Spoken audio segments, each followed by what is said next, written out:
Really sorry to hear about the recent job losses at Lister Petter in Dursley and Kerry Food in Cam.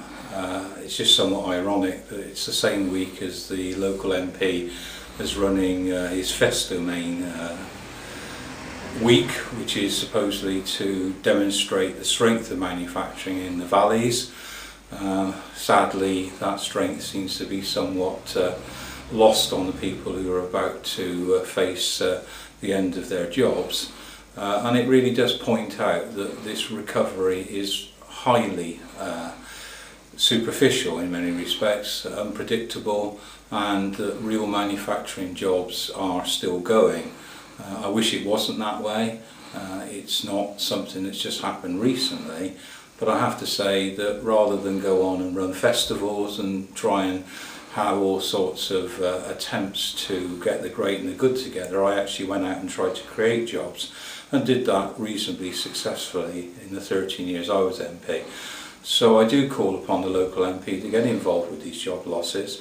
It was due to my intervention, but that of the council and indeed of the trade unions, and also some other local employers, that we were able to keep Lister Petter going for as long as we have done. And it would be an absolute tragedy if we were to see that firm disappear completely. I don't think that's the case. They're still saying they're intent on moving up to Waterwells, but now is the time for intervention. Now is the time to pull out every stop, and that's the job of the MP to do it.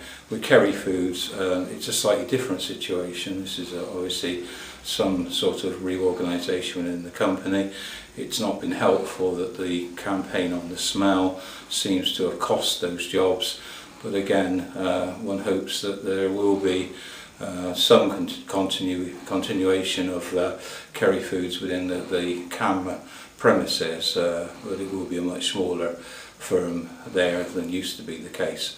Elsewhere, we seem to see a very mixed picture, and though it's great that Renishaws and Delphi in particular have recovered, and indeed the growth of Schlumberger in Stonehouse is to be seen as of considerable benefit, we're not by any stretch of imagination out of the darkest parts of the woods yet, and even if we're seeing some growth in the economy, people's living standards are being continually squeezed, as we see month on month, and indeed in terms of the way in which people are facing higher fuel, food and other costs, while their wages are genuinely being kept down, squeezed relentlessly.